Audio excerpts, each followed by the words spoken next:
বন্ধুরা, আমরা যদি চতুর্থ শ্রেণীর ১ পৃষ্ঠার একদম উপরে লক্ষ্য করি, এখানে শুরুতেই বলা হয়েছে অধ্যায় ১ সংখ্যা ও স্থানীয় মান। অর্থাৎ আজকে আমরা যে বিষয় নিয়ে আলোচনা করব সেটি হচ্ছে সংখ্যা ও স্থানীয় মান। দেখো নিচে বলা হয়েছে সংখ্যা গণনা, অর্থাৎ আমরা কিভাবে যে কোনো বড় সংখ্যা গণনা করতে পারি এই বিষয়টি নিয়ে আমরা শুরুতে আলোচনা করব। একটু নিচে যদি লক্ষ্য করি, দেখো এখানে শুরুতেই আমরা একটি প্রশ্নবোধক চিহ্ন দেখতে পাচ্ছি, তাই না? এখানে বলা হয়েছে একটি পরিবেশ বান্ধব গাড়ির মূল্য ৩,১২,৮৪১ টাকা। আমরা কিভাবে এই সংখ্যাটি গণনা করে পড়তে ও লিখতে পারি? আচ্ছা দেখো, এই যে এত বড় একটি সংখ্যা আমি যে বললাম ৩,১২,৮৪১ টাকা, এটিকে যে আমি গণনা করে পড়লাম, এটি আমি কিভাবে করে পড়লাম, বা তোমরা এটিকে কিভাবে করে গণনা করে পড়তে পারো এবং লিখতে পারো, এর কিন্তু একটি টেকনিক রয়েছে, তাই না? এই টেকনিকটি যদি আমাদের জানা থাকে তাহলে কিন্তু আমরা যে কোনো বড় সংখ্যা খুবই সহজেই পড়তে পারবো এবং লিখতে পারবো, তাই না বন্ধুরা? আচ্ছা দেখো, আমরা যদি একটু নিচে লক্ষ্য করি, এখানে আমরা একটি ছেলে শিশুকে দেখতে পাচ্ছি, তাই না? সে কি বলেছে? সে বলেছে এসো আমরা ভেবে দেখি কিভাবে বড় সংখ্যা গণনা করা যায়।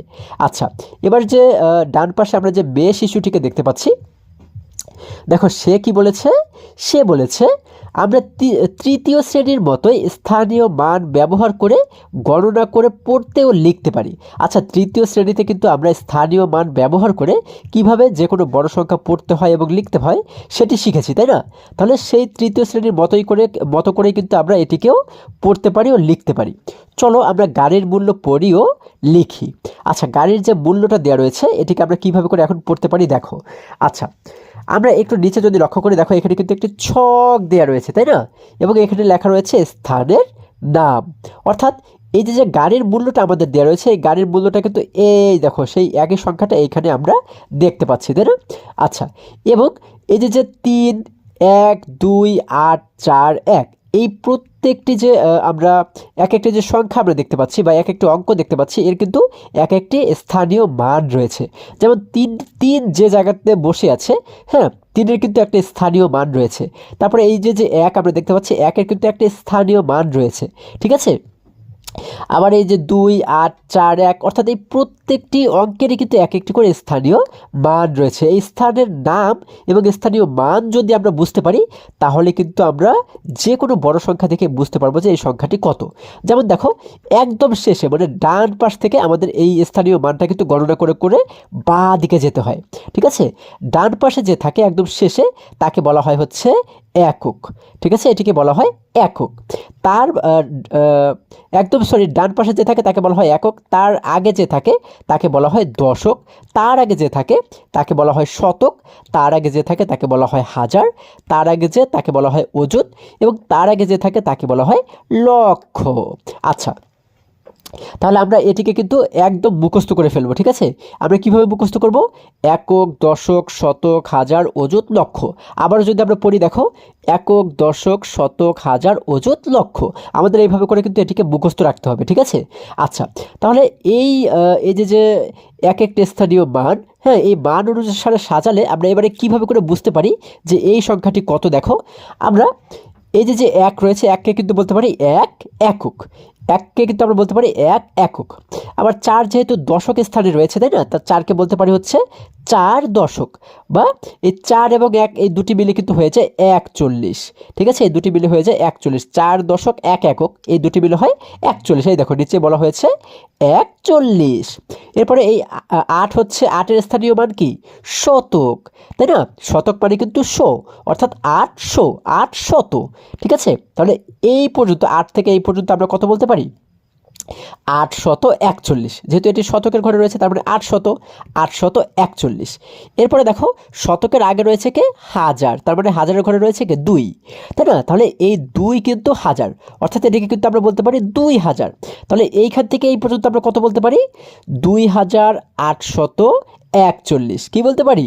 দেখো এটি যেহেতু হাজারের ঘরে, তার মানে 2841। দেখো কত সহজ। এরপরে যদি আমরা হাজারের আগের ঘরে লক্ষ্য করি, এখানে হচ্ছে কত, এখানে যে ঘরটি রয়েছে এটিকে বলা হয় কি অযুত।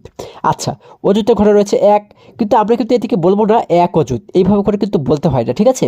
এই অযুতের ঘরের যে সংখ্যাটি থাকে এটিকে কিন্তু আলাদাভাবে বলতে হয় না, এটিকে হাজারের সঙ্গে মিলিয়ে এই দুটিকে একসঙ্গে বলতে হয়, ঠিক আছে? যেমন দেখো এখানে রয়েছে 1, এখানে রয়েছে 2, তাহলে 1 এবং 2কে পাশাপাশি বসালে কত হয়? পাশাপাশি বসে কিন্তু হয়ে যায় 12, তাই না? তাহলে এই দুটিকে মিলে আমরা বলবো হচ্ছে 12,000, ঠিক আছে? এই অযুতটাকে কখনোই আলাদাভাবে বলতে হয় না, তাহলে আমরা কি বলবো 12,000। আচ্ছা, তারপরে অযুতের আগে আছে কত? আচ্ছা দেখো এই পর্যন্ত যদি আমরা এবার গণনা করি যে এই 1 থেকে এই পর্যন্ত এই যে সংখ্যাটি, এটিকে আমরা কত বলতে পারি? আমরা বলতে পারি হচ্ছে 12,000, এই দুটি মিলে 12,000, 12,841, তাই না? এরপরে অযুতের আগে আছে লক্ষ, এই লক্ষের ঘরে রয়েছে কে 3, তাই না? তাহলে এই 3 কিন্তু আমরা বলবো হচ্ছে 3 লক্ষ। তাহলে দেখো এখন কিন্তু আমরা এই পুরো সংখ্যাটিকে বলতে পারবো যে সংখ্যাটি কত। আমরা বলতে পারি হচ্ছে 3,12,841, তাই না?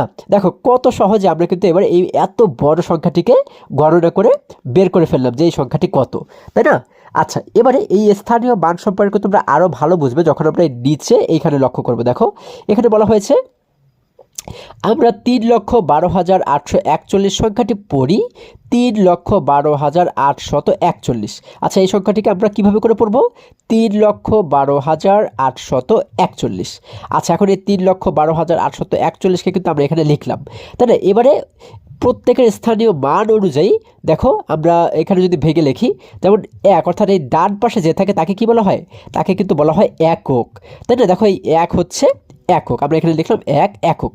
এখন 1 একক কীভাবে লেখে? শুধুমাত্র 1, তাই না? 1 একক মানে কিন্তু শুধুমাত্র 1ই আমরা লিখবো, শুধু এই একটি সংখ্যাকে আমরা এখানে লিখে দেব। এরপরে 4 হচ্ছে কি? 4 হচ্ছে দশক, এককের আগে হচ্ছে দশক, তাহলে আমরা এখানে লিখলাম 4 দশক, তাই না? এখন এই দশকের ঘরে এসে আমরা এটিকে কীভাবে করে লিখবো? আমরা 4 দশক কীভাবে লিখবো? আমরা প্রথমে দেবো একটি শূন্য এবং দশকের ঘরে এসে লিখবো 4, যেহেতু 4 দশক, যার কারণে দশকের ঘরে লিখবো হচ্ছে 4, এবং পরের আগের ঘর এই যে এখানে পরে যে ঘরগুলো সেগুলোতে আমরা শুধুমাত্র শূন্য দেবো, ঠিক আছে? এরপরে দেখো দশকের আগে হচ্ছে শতক, তাই না? তাহলে শতকের ঘরে আছে কত? 8, তাই না? তাহলে আমরা শুধুমাত্র শতকের ঘরে গিয়ে 8 লিখবো এবং বাকি সব শূন্য দেবো। তারপরে এখানে হচ্ছে কি হাজার, তাই না? শতকের আগে হচ্ছে হাজার, হাজারের ঘরে রয়েছে 2, তাহলে শুধুমাত্র হাজারের ঘরে গিয়ে আমরা 2 লিখবো এবং বাকি সব শূন্য দেবো, ঠিক আছে? এটি হচ্ছে নিয়ম। তারপর দেখো এককের আগে হচ্ছে দশক, তার মানে 4 রয়েছে, 4 দশক, আমরা লিখলাম 4 দশক। 4 দশককে কীভাবে লিখবো? একটি শূন্য, অর্থাৎ এককের ঘরে দেবো হচ্ছে শূন্য, দশকের ঘরে দেবো হচ্ছে 4, যেহেতু 4 দশক যার কারণে দশকের ঘরে দেবো 4।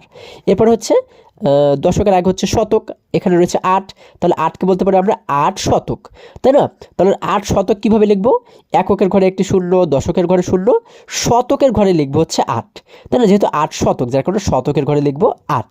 এরপরে এই 8-এর আগে হচ্ছে কি হাজার, শতকের আগে হচ্ছে হাজার, তারপরে এখানে আমরা পাচ্ছি 2000, তাই না? দেখো 2000, 2000কে কীভাবে লিখতে হয়? আচ্ছা, 2000কে কিন্তু আমরা আলাদাভাবে লিখবো না, আলাদাভাবে লিখলে কীভাবে লিখতে পারি?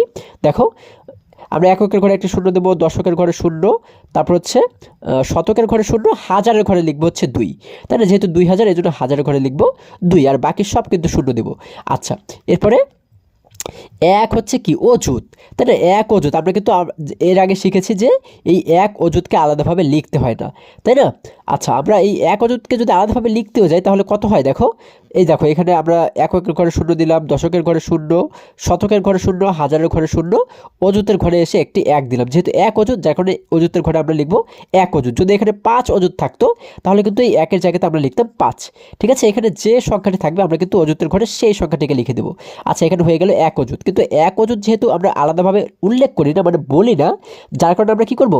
হাজারের যে ঘরে দেখো 2 হচ্ছে হাজারের ঘরে রয়েছে, তাই না? এই হাজারের ঘরের সঙ্গে আমরা এই 1কে একসঙ্গে বলবো, ঠিক আছে? হাজারের ঘরে ছিল 2000 আর অযুতের ঘরে হচ্ছে 10,000, তাই না? এই দুটিকে কিন্তু আমরা একসঙ্গে বলবো। এই দেখো এখানে কিন্তু আমাদের দেখানো হয়েছে এই দুটিকে একসঙ্গে বললে হয়ে যায় 12,000, তাই না? 1 এবং 2 এই দুটি মিলে কিন্তু একসঙ্গে হয়ে যায় 12, তাই না?